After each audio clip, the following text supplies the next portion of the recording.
Vamos começar então aqui agora a nossa primeira aula de Química Inorgânica 2 e nós vamos tratar nesse primeiro momento sobre os fundamentos da química de coordenação. Então, só para lembrarmos que essa Química Inorgânica 2, ela basicamente vai trabalhar com os compostos de coordenação do começo ao fim, tá? Então, basicamente podemos chamar ela de Química de Coordenação. E nós vamos começar então nessas primeiras aulas aqui falar um pouquinho sobre os fundamentos, né? Vou fazer para vocês uma introdução, vou falar um pouquinho para vocês, né, o que são os complexos, né, ou os compostos de coordenação, ok? Bom, vamos começar então nessa primeira aula sobre os fundamentos dos compostos de coordenação, fazendo uma breve introdução, um breve histórico e uma breve explicação do que vem a ser esses compostos de coordenação. Bom, vamos lá. Primeira coisa, vamos definir o que são esses compostos de coordenação. Podemos definir assim um composto de coordenação como sendo um composto que vai apresentar uma espécie central, tá? Que pode ou não ter carga. Então, por isso que ali está definido como sendo um átomo ou um íon metálico. Então, é uma espécie central que pode ou não ter carga e essa espécie central, né, ela está cercada, né, por moléculas ou íons que são chamados de ligantes, tá? Então vamos lá, eu tenho uma espécie central e circulando essa espécie central eu vou encontrar moléculas ou íons, né, que nós vamos chamar de ligantes. Só para a gente ter aqui uma ideia do que significa ligante, né? A palavra ligante vem da palavra latina ligare, que significa ligar. Então, quer dizer que essa espécie central está no centro de um composto, onde tem outras espécies, né, outras moléculas, outros íons ligados diretamente a ele, tá? Para esse conjunto, né, a soma de espécie central e ligantes, tá? Nós vamos chamar isso de esfera de coordenação. Então, a esfera de coordenação nada mais é do que o conjunto, né? Espécie central e ligantes. Chamamos isso de esfera de coordenação. Aqui eu estou trazendo para vocês um exemplo, tá? De um composto de coordenação, justamente que ilustra bem aquilo que eu falei para vocês no slide anterior. Tá? Eu tenho aqui uma espécie central, que eu estou chamando de M, tá? Porque 99,9% dos compostos de coordenação são metais, tá? Que estão ali, né? Lembrando que esses metais estão ali na espécie central, né? Fazem o papel da espécie central, eles podem ou não ter cargas. A maioria deles, né, desses metais, possuem cargas, tá? E esses metais, eles estão aqui, ó, rodeados por 1, 2, 3, 4, 5, 6 outras moléculas ou íons, né? Estão ali circulados, ligados, né? Através de ligações, que a gente vai falar que tipo de ligação é essa mais para frente. Mas esse conjuntinho, essa obra aqui, ó, essa espécie central, né? E essas espécies que aqui estão ligadas a ele, nós vamos chamar isso de esfera de coordenação. Então, coloquei até um colchetezinho para mostrar para vocês aqui, olha, que esse conjuntinho aqui, espécie central e ligantes, nós podemos atribuir o nome a essa substância, né? Essa espécie que aí está, de esfera de coordenação. Esse conjunto faz parte da esfera de coordenação. Bom, nesse próximo slide aqui, eu vou comentar um pouquinho com vocês sobre os aspectos gerais desses compostos de coordenação, tá? Então, vocês vão ver que, na verdade, é um pouco de repetição do slide anterior, né? Na qual eu já fiz para vocês a definição de que é um composto de coordenação. Então, coloquei para vocês que um composto de coordenação nada mais é do que uma espécie central que está, né, circulada, que está circunvizinhada, né, por grupos que são chamados de ligantes. Né, estão ligados. Então, a espécie central está ligado a outras espécies chamadas de ligantes. Né?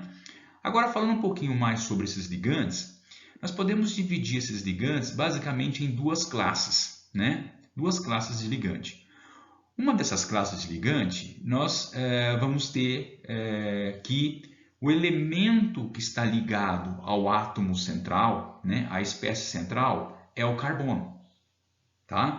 Ele tem outros elementos, mas nesse ligante, o átomo de carbono ele está diretamente ligado ao átomo central. E a segunda classe é aquele que é o outro elemento diferente de carbono que está ligado ao átomo central. Tá? Com base nisso, nós podemos chamar, né, esses ligantes que estão ligados ao átomo central pelo carbono de compostos organometálicos. Então, os compostos organometálicos são compostos de coordenação cuja diferenciação que nós temos é que o átomo que está ligado ao átomo central é o carbono. Quando for um átomo diferente de carbono, né, o nitrogênio, o oxigênio, o enxofre, tá? Aí nós podemos classificá-lo simplesmente como um composto de coordenação. Então, entre compostos organometálicos e um composto de coordenação, nós temos a diferenciação aqui. O átomo de carbono, quando é ele que se liga, ele do ligante, que se liga ao átomo central, chamamos de compostos organometálicos. Mas não deixam todos eles de serem compostos de coordenação. É simplesmente para diferenciar que quando um ligante está ligado à espécie central pelo carbono, nós podemos atribuir a ele uma classificação de composto organometálico. Aqui agora eu vou falar para vocês sobre um pouco do histórico, né? Um pouco das dificuldades, né? De definir, de explicar esses compostos na época em que eles foram descobertos, né? Então vamos lá. Nós temos basicamente aí dois químicos, né? Que trabalharam com a definição desses compostos. Isso só dá um detalhe em relação à época. Nós estamos falando de 1875, né? Olha que coisa interessante. Nós estamos falando de classificar um composto, definir um composto, explicar um composto de coordenação, sem ao menos ainda saber da existência dos elétrons. Os elétrons só foram descobertos em 1889. Então demorou-se ainda alguns anos para a descoberta do elétron. Então já existia gente, né? Já existiam químicos tentando ali explicar compostos, né? E até mesmo antes da descoberta dos elétrons. Então, se não descobriam os elétrons, ainda não existia nenhuma ideia sobre teorias de ligação. Mas mesmo assim, nós temos duas teorias aí, né, que a gente vai daqui a pouquinho detalhar, mas podemos já destacar o trabalho de dois químicos nessa época tentando explicar, né, a formação desses compostos de coordenação. Um deles é o Jorgensen, que começou com uma primeira teoria, com um primeiro trabalho, tá? E depois nós temos o Werner, tá? Que também propôs uma teoria para explicar esses compostos metálicos. Mas olha só, volto a repetir para vocês, tá? Realmente eram compostos que estavam sendo sintetizados nessa época extremamente difíceis de serem explicados, tá? Eu vou mostrar um pouquinho mais para frente para vocês, né? A dificuldade de se explicar isso, né? Como que isso vem, né? Como que os químicos dessa época tentaram explicar isso. Realmente era um enorme quebra-cabeça para você tentar explicar sem ter muito ainda conhecimento de estrutura, de elétrons e tudo mais, tá? Então, com a síntese dos compostos, havia necessidade de ter uma explicação, né? Havia alguns questionamentos. E eu vou apresentar para vocês, então, aí alguns questionamentos, algumas ideias para explicar esses compostos que foram sintetizados nessa época e como que eles foram, assim, explicados. Bom, vamos lá, então.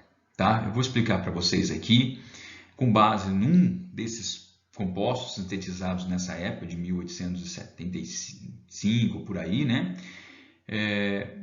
Conseguiu em laboratório, somente usando, para vocês terem uma ideia, né? Eles conseguiram sintetizar esse composto no laboratório usando apenas buretas, né? Extremamente, não haviam ainda muitos equipamentos sofisticados, muitas vidrarias, então, mesmo assim, conseguiram sintetizar esse composto em laboratório e aí surgiu, então, a necessidade de explicar, né? Vamos lá, então, mostrar para vocês qual foi esse primeiro composto aí e a dor de cabeça que eles tiveram depois que sintetizaram esse composto.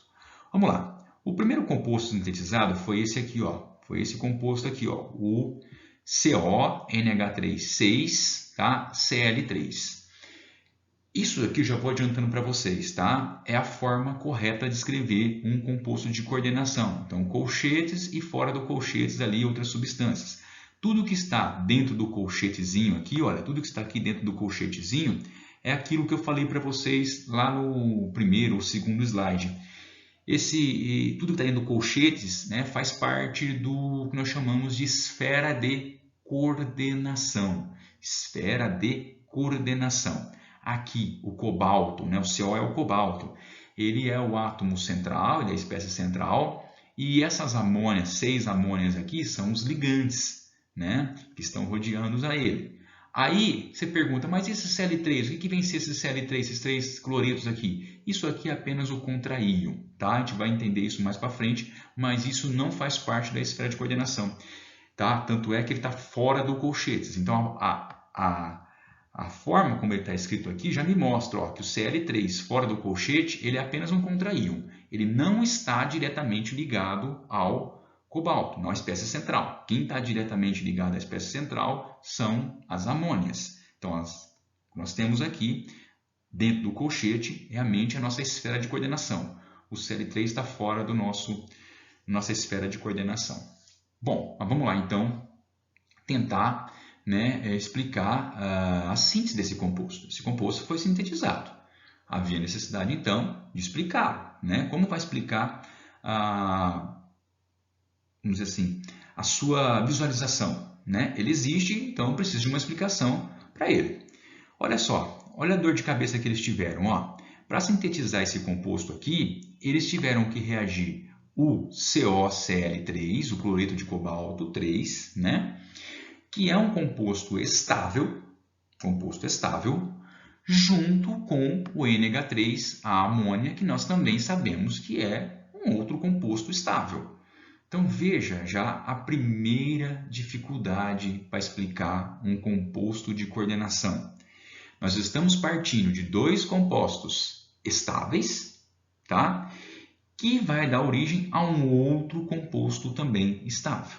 Ora, por que 2 compostos estáveis se juntariam para formar um outro composto também estável? Então está aí a primeira grande dúvida, né? A primeira grande questão para se explicar os compostos de coordenação. Havia então a necessidade de descobrir uma teoria, de determinar uma teoria para explicar isso, né? Muito bem. Até em relação a essa dificuldade de se explicar, né, a formação desse complexo aqui, né, desse composto aqui, né, a partir de 2 outros estáveis é que vem a denominação para esses compostos de coordenação de complexos. Então, quando nós comentarmos aqui compostos de coordenação, entenda-se também complexos. É uma outra denominação que nós temos para esses compostos de coordenação. Então, recebendo esses nomes, né, em razão da dificuldade de se explicar a formação de um composto a partir de 2 outros, né, estáveis. Bom, vamos lá então, pessoal, falar um pouquinho então sobre as teorias que surgiram, né, para explicar então esses compostos de coordenação. Já viu que a tarefa não seria fácil, né? Nós temos ali uma enorme interrogação, como 2 compostos estáveis formariam um único composto estável, né? Então não seria fácil explicar isso não. Mas surgiram aí algumas teorias que a gente vai detalhar para vocês aqui, né, a partir de agora. E vamos a elas então. A primeira delas é a teoria das cadeias, tá? Chamada teoria de cadeias. Vocês vão ver que parece muito com a teoria de cadeias de química orgânica, né? O fato dos carbonos poderem se ligar entre si, formando inúmeras ligações, né? Cadeias gigantes, né? Então tem muito a ver com isso, né? A química inorgânica tentou puxar um pouquinho aí essas teorias das cadeias do carbono, né, para o seu lado também. Mas a gente vai ver que no caso da química inorgânica furou, não deu certo, essa teoria ela é incorreta, tá? E não é mais utilizada. A segunda teoria que nós vamos ver, tá, é a teoria de Werner, né, que mesmo ela, a gente vai perceber que mesmo ela não embasada em fundamentos muito seguros, ela ainda pode ser usada ainda, né, para explicar alguns aspectos dos compostos de coordenação. Que aspectos são esses? Por exemplo, a isomeria, né, o número de coordenação, né, desses compostos. Então, alguns detalhes, vamos dizer assim, alguns aspectos, né, ainda são utilizados até hoje dessa teoria de Werner. Então, ela tem uma enorme contribuição aí para, diferentemente da primeira, né, que não tem, está totalmente furada, essa teoria de Werner ainda tem um grande uso ainda dentro da química de coordenação. E a terceira teoria, nós vamos vê-la mais para frente, quando começar a falar de ligações mais específicas, tá? Que é a regra do número atômico efetivo. Só que a gente não vai ver isso agora, precisa falar um pouquinho sobre os orbitais, enfim, mais complexo mais para frente, tá? Então essas duas primeiras, né, a teoria de cadeias e a teoria de Werner, a gente vai destrinchar para vocês aqui agora, para vocês terem uma ideia, né, da teoria, o que foi proposto em cada uma delas para explicar, né, esses compostos de coordenação. Bom, vamos lá então, falar um pouquinho sobre a teoria de cadeias, né? E na verdade ela foi proposta por dois químicos, né?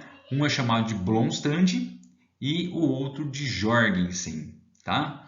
Esse Jorgensen é aquele que eu falei inicialmente para vocês no slide anterior. Ele contou com a colaboração de um outro químico chamado Bronsted, tá? Para propor essa teoria de cadeias aqui. Como eu falei para vocês, é uma teoria tem muito a ver com a teoria de cadeia de química orgânica, dos compostos orgânicos, tá? Mas a gente vai ver que ela está totalmente furada hoje, nem é mais usada. Bom, qual que é a base, né? Quais são as ideias dos dois químicos aí, do Bronsted e do Jorgensen, para elaborar essa teoria de cadeias? Ele partiu do princípio de que alguns elementos possuíam cargas, né, ou valência fixas. E isso nós conhecemos bem hoje, né? Por exemplo, nós temos o sódio, que tem sempre carga mais 1, fixa, né? O oxigênio, menos 2, tá? E alguns outros que possuem cargas, né, valências variáveis, mas são bem conhecidas, que é o caso do cobre, que pode ser 1 ou 2, e do fósforo, que pode ser menos 3, mais 3 e mais 5. Então, ele partia desse princípio, ele partia do princípio das valências, né, das cargas dos elementos, para propor a sua teoria. Então, vamos entender que nós tenhamos alguma coisa que revela cadeias e que está relacionada com essas valências fixas ou variáveis, mas bem conhecidas desses elementos. Bem, nesse slide aqui, eu estou mostrando para vocês, né, uma explicação do Jorgensen e do Bronsted para explicar a estrutura, né, daquele composto inicialmente de cobalto, né, cloreto de cobalto 3, né, com as aminas, né, como que ficaria a estrutura resultante da combinação deles, né? E reparem aqui, o que que ele colocou? Ele colocou aqui o cobalto, né, cobalto que possui uma valência 3, né? Ele tem valência 3, é uma das valências possíveis dele. Então, para isso, ele tinha que fazer 3 ligações. E era o que nós constávamos aqui, olha, 3 amônias diretamente ligadas a ele. O nitrogênio, o fósforo, para ele, tinha valência 5, né? E, portanto, ele podia fazer 5 ligações. Então, é o que nós temos também aqui nessa estrutura. Nós temos o cobalto 3 fazendo 3 ligações. Olha, o cobalto fazendo 3 ligações. Pronto, a sua valência, né? Deixa eu apagar aqui. A sua valência, apagar esse aqui, opa, isso. As 3 valências do cobalto estavam satisfeitas aí, né? Estavam sendo realizadas. Ótimo, maravilha. E já o nitrogênio tinha valência 5, tá? É uma das valências possíveis dele, né? Então, o que que nós temos? 5 ligações. Nós temos 3 hidrogênios ligados a ele, com mais essa 4, com mais essa aqui 5. Então, o nitrogênio também estaria ali completo agora, de acordo com o seu estado de valência, que seria 5. E, por exemplo, né, o cloro tem valência apenas menos 1, que nós conhecemos, apenas 1, né? No caso é menos 1, e faria apenas uma ligação. E é o fato de fazer apenas uma ligação aqui. Então, para toda essa estrutura que nós estamos vendo aqui, ó, desse composto aqui, se você se basear, então, nas valências conhecidas desses elementos, nós podemos dizer, não, ótimo, né? Essa estrutura em cadeia, repare que é uma cadeia isso, né? Parece uma cadeia de química orgânica, mas não, né? Nós temos aqui elementos diferentes de carbono aqui, né? Basicamente, nós temos as cadeias inorgânicas aqui mostradas, né? Se você for analisar isso aqui, você vai falar assim, não, isso é legal, né? Explica bem vamos dizer assim, a presença desse composto. Então, esse composto está explicado com essa estrutura, fácil, né? Lembrando que se não existiam nem os elétrons nessa época, não existiam também, né, nem o raio-x para a gente poder realmente confirmar se isso é verdadeiro ou não. Então, foi uma proposta, foi uma teoria, e até então essa teoria, né, estava ok, estava explicando aí, né, a estrutura desse composto sintetizado. Bem, como nós vimos então na estrutura anterior, no slide anterior, né, está parecendo que essa teoria de cadeias aí do Jorgensen e do Bronsted, ela tem sentido, né? Ela explica, né? Pelo menos aquele primeiro composto está explicando bem. Mas vamos lá então pelos argumentos, né, do Bronsted para dizer e do Jorgensen, né, para dizer se realmente essa teoria dele é válida ou não. Vamos lá então, né?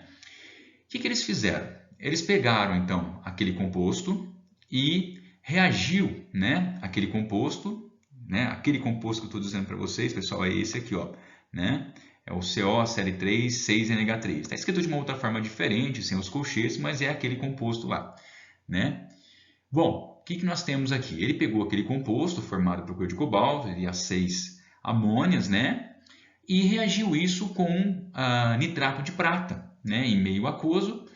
E o que aconteceu é que ele percebeu, né, a presença, né, de 3 cloretos aí que foram precipitados, né? Então você precisou de 1 mol do seu complexo, tá?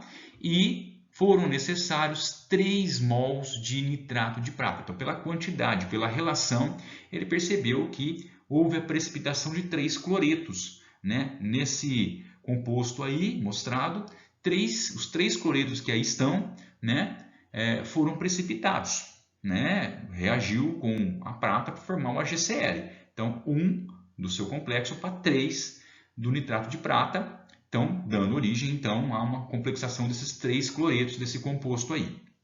Muito bem. Como que ele explicou essa observação, né? E olha que isso veio para argumentar positivamente a sua ideia. Por quê? Porque segundo o Jorgensen, ele falou o seguinte, olha, os 3 cloretos precipitados, eles estão situados, né, mais ao final da cadeia, aqui, ó, mais ao final da cadeia, ó, esse e esse cloreto aqui, ó, estão localizados bem no fim da cadeia. Ou seja, eles estão mais distantes da espécie central, que é o cobalto.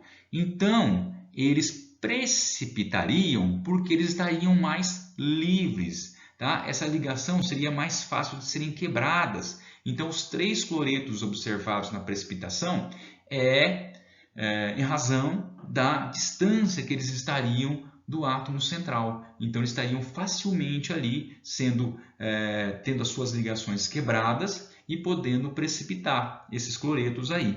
Então, isso é um ponto positivo para o Jorgensen, né? A teoria de cadeias até então, olha, beleza, está funcionando muitíssimo bem. Bom, bacana, né? Então parece que a teoria das cadeias, né, estão funcionando muito bem e está sendo já aí legal, né, para explicar esses compostos de coordenação. Um segundo composto também sintetizado foi esse outro aqui, ó, o cloreto de cobalto, só que com 5 amônias, né? E ele percebeu que quando ele reagiu com o nitrato de prata, agora nesse caso, houve a proporção de 1 desse daqui, 1 mol desse, para 2 mols do nitrato de prata.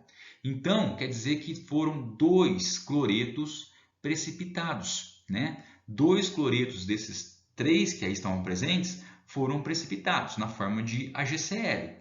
Como explicar isso, né? Mais uma vez, ele recorrendo aqui à sua estrutura de cadeias, ele propôs o seguinte, olha, bom, vamos lá. Os cloretos que estão situados mais longe, né, mais distantes, esse daqui, sou péssimo em fazer a cruzinha aqui, a setinha, né? Mas são esses aqui que estão mais localizados, mais distantes do átomo central, né? O elemento central, que é o cobalto, estão mais distantes. Eles estão fracamente ligados a esse composto aí. Então, essas ligações seriam aqui, quebra aqui, seriam rompidas mais facilmente.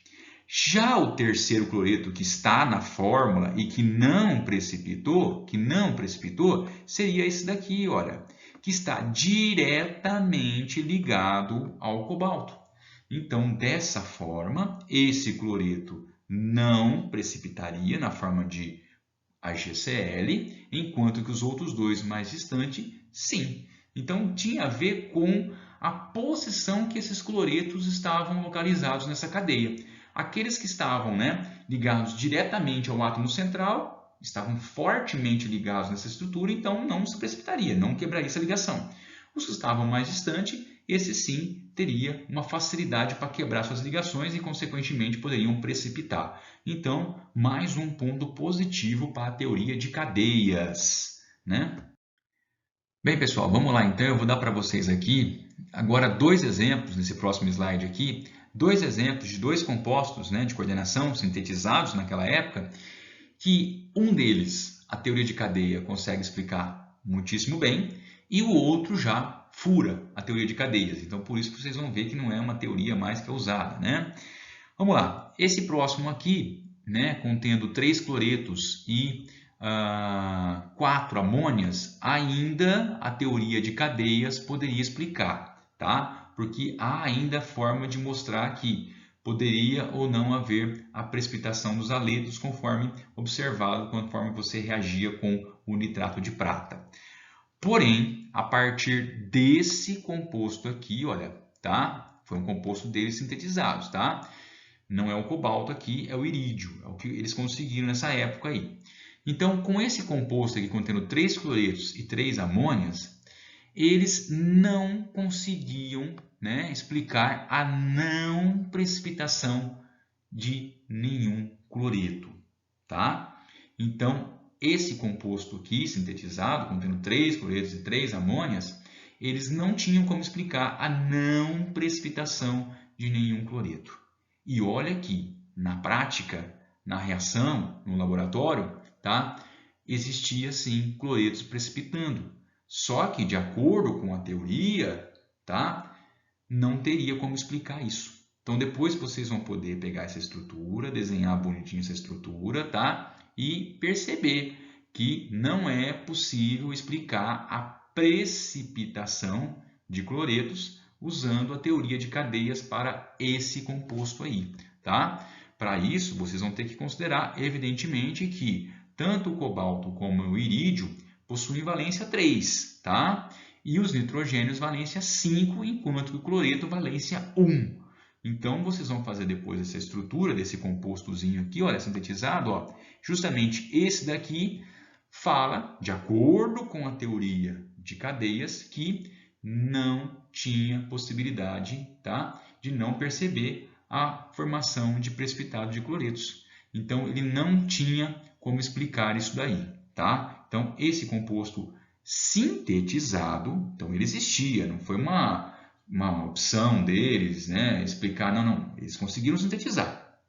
E uma vez sintetizado, deveria existir uma teoria que explicasse, tá? Essa teoria de cadeia não consegue explicar a não precipitação disso. Depois vocês vão desenhar a estruturazinha aí e vocês vão ver que a única possibilidade é colocar os cloretos no final. Você coloca o irídio, os 3 nitrogênios na forma de amônia ligados, e aí o que acontece? O cobalto ligados às 3 amônias estão Ok, tanto para o cobalto, com a sua valência 3, satisfeita, os nitrogênios, né?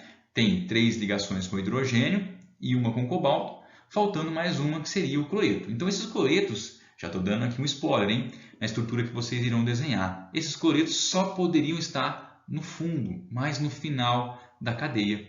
Ora, se eles estão no final da cadeia, não estão diretamente ligados ao cobalto, furou. Esses cloretos poderiam sim precipitar, né? E é o que de fato, né, eles acabavam vendo na prática, que havia precipitação. Só que com a teoria de cadeias, acabei de falar para vocês aqui a estrutura, e vocês vão montar isso aí no papel depois, vocês vão ver que não teria como explicar, usando a teoria de cadeias, explicar a precipitação, a não precipitação desses cloretos. Então tá aí, desenha a estrutura, depois vocês podem comentar lá no fórum, né, de dúvidas, ou vocês podem mostrar lá no fórum de dúvidas que vocês conseguiram ou não aí chegar a essa conclusão.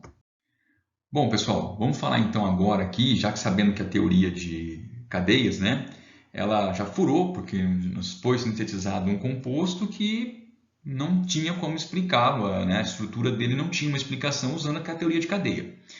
A teoria de Werner, né, que ele propôs em 1883, antes mesmo, né, do estabelecimento da teoria eletrônica de valência, né, sem mesmo saber sobre a valência dos elementos, né, quantos elétrons tinha na valência de cada um deles, então o que é importantíssimo para saber um pouquinho sobre as teorias de ligações, né, o Werner já propôs uma teoria sem levar isso em consideração, né, e propôs uma teoria que ainda hoje pode ser usada para explicar alguns aspectos dos compostos de coordenação, tá? Essa teoria foi tão importante, né, que em 1913 ele veio ganhar o Prêmio Nobel de Química em razão dessa teoria que ele propôs aí, tá? Bom, vamos lá. O que consiste essa teoria de Werner aí?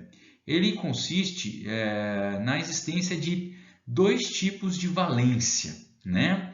Uma delas chamada de valência primária, que está relacionada diretamente com o estado de oxidação, com a carga do elemento.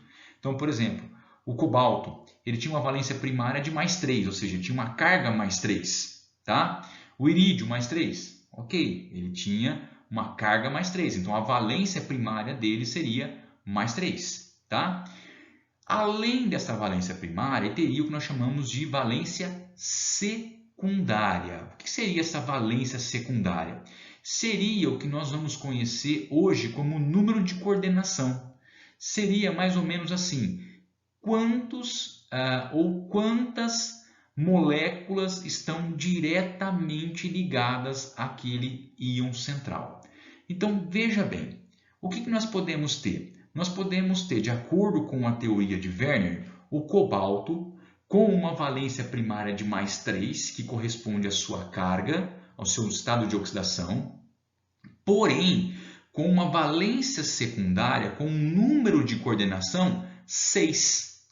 Então, olha só, isso já empata muito, já explica muito da complexidade desses compostos, né? Até então, eles achavam o seguinte, olha, quem tem valência 3 só pode fazer 3 ligações. Ok, perfeito. Como explicar, então, um composto tendo um elemento cobalto 3 fazendo 6 ligações? Para explicar isso, ele diferenciou, né, essas duas valências. A valência primária é o estado de oxidação, mais 3. O cobalto tem um estado de oxidação, mais 3. Perfeito. Porém, ele pode ter uma valência secundária de 6. O que isso significa? Pode ter 6 ligantes ligados a ele, tá? Então, isso ampliou um pouco a margem, falando um pouquinho que há mais ligações do que a sua própria valência. Então, ele separou valência primária e valência secundária, tá? Todos os elementos deveriam satisfazer tanto a valência primária quanto as secundárias. Então, isso era uma determinação dessa teoria de Werner aí. E a outra, que é também extremamente importante, essas valências secundárias, elas possuíam uma direção, uma posição fixa no espaço. É o que a gente vai entender mais para frente. Eu vou falar aqui um pouquinho para vocês, porque é só para ilustrar, tá? Então, quando nós falamos de número de coordenação 6, nós temos essas 6 ligações aí já pré-definidas no espaço. O arranjo espacial dessas 6 ligações já é pré-estabelecida. Então, essas valências secundárias já possuíam, né, posições fixas, diferentemente da primária. A primária não, tem uma carga 3, pronto, final e acabou. Agora, a valência secundária dizia quantas ligações e aonde, que situação, né, que posição que esses ligantes estariam ocupando aí no espaço. Então, elas possuíam direções, elas estavam dirigidas para as posições fixas desses elementos. Bom, vamos lá então pegar um exemplo prático aqui daquele primeiro composto, né, sintetizado na química inorgânica, né, sintetizado no laboratório, e vamos tentar usar essa teoria de Werner para explicar, né, a estrutura desse composto. Vamos lá então. Bom, vamos pegar esse composto inicial aqui, ó, o COCl3, né, contendo 6 amônias, né. Segundo Werner, o cobalto 3+, então repare, ó, cobalto 3+, o 3+ seria a valência primária dele, tá? Ele ficaria no centro de um octaedro, então ficaria no centro de um octaedro, tá? Com as moléculas do NH3, chamadas de ligantes, localizadas nos 6 vértices, tá? Muito bem. Então vamos lá, vamos aqui parar um pouquinho, respirar e verificar o seguinte, olha aqui, essa teoria está totalmente destrinchada aqui para a gente. Ó, a teoria de Werner é totalmente exposta para a gente aqui. Aquela carga, aquele NOx aqui, né? Mais 3 que aqui apresenta, é a valência primária do cobalto. Ponto final.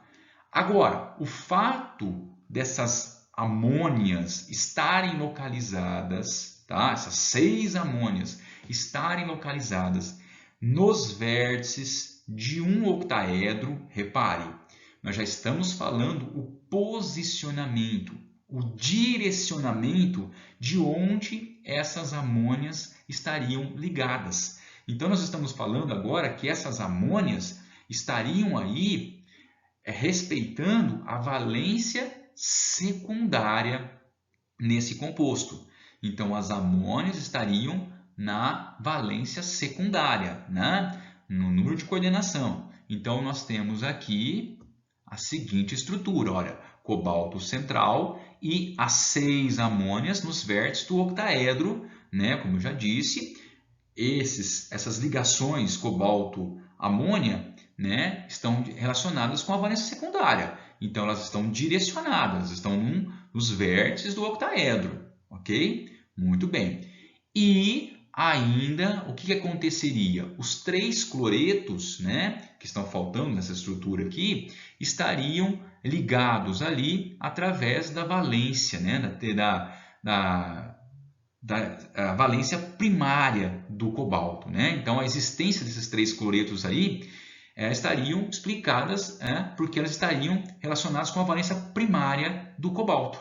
Então, o cobalto 3+, precisariam de 3 cloretos negativos para neutralizá-lo. Então, aí explica-se a presença desses 3 cloretos, tá?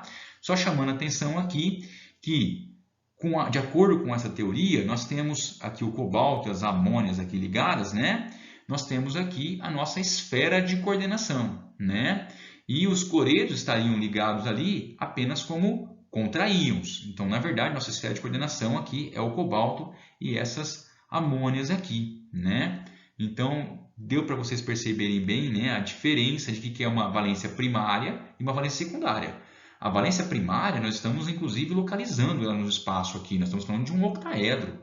E essas amônias estariam localizadas nos vértices desse octaedro, tá? Estariam direcionadas.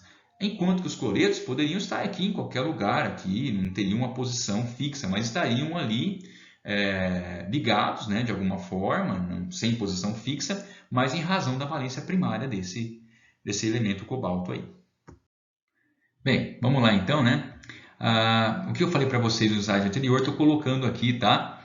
Eu falei para vocês que tanto o cobalto como as amônias, né, elas estão diretamente ligados, então nós temos ali fazendo parte da esfera de coordenação, e os cloretos, né, eles não estão diretamente ligados ao cobalto, eles estão fora dessa esfera de coordenação, então por isso que em solução eles se dissociariam facilmente, então por isso que facilmente eles poderiam ser precipitados, né, na forma de AgCl se você reagisse isso com a GNO3. Então quem está na esfera de coordenação, a ligação ela é bem sustentada, ela é bem forte, e quem está fora da esfera de coordenação precipita facilmente, está facilmente dissociado, ou seja, está facilmente livre em solução. Tá?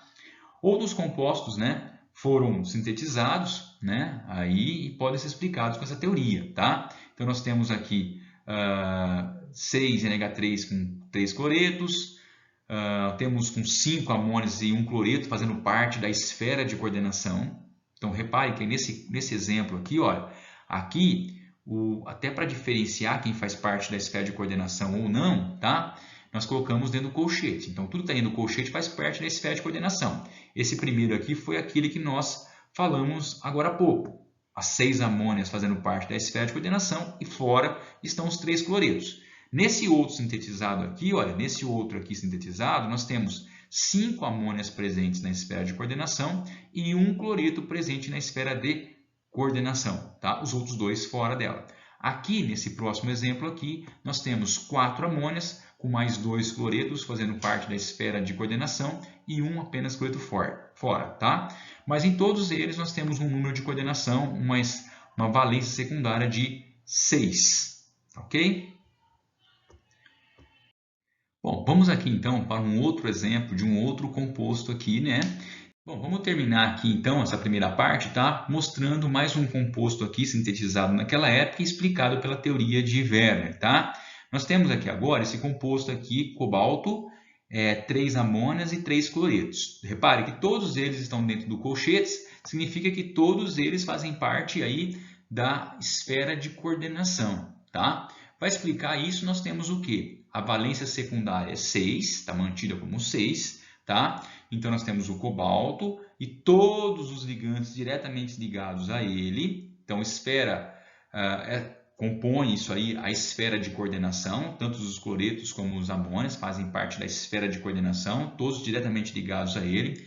A valência secundária é 6, a valência primária é 3, porque você tem 3 mais aqui do cobalto, com cada um menos 3 aqui do cloreto, então também está estabelecida a valência primária e secundária, tá? Então, a Werner consegue explicar mais uma vez os detalhes em relação a esse composto sintetizado aí, tá? Só para dizer para vocês que a teoria de Werner, ela foi experimentada, né? Ela foi feita experimentos para determiná-la. Foi feito o experimento de precipitação usando o nitrato de prata como, né, um reagente, e aí você poderia verificar quantos precipitavam, quantos não precipitavam, né? E aí, né, aqueles cloretos que estariam ali presentes fora da esfera de coordenação estariam livres para se precipitar, enquanto que os cloretos presentes na esfera de coordenação não precipitavam, tá? Para esse composto especificamente aqui, o que nós temos percebido é que não havia a precipitação de nenhum cloreto, porque estão diretamente ligados ao cobalto, tá? Além disso, também foram realizados experimentos de condutância, né? Quando você dissolve uma substância em água e vê o número de partículas que ali tem pela condutância, né? Nesse caso específico, por exemplo, como você não tem nenhuma espécie dissociada, né? Porque todos elas estão fortemente ligados ao cobalto, então você percebeu que você provava que essa estrutura estaria correta, né? Porque não tinha condutância, uma vez que nenhuma espécie estaria livre ali dentro.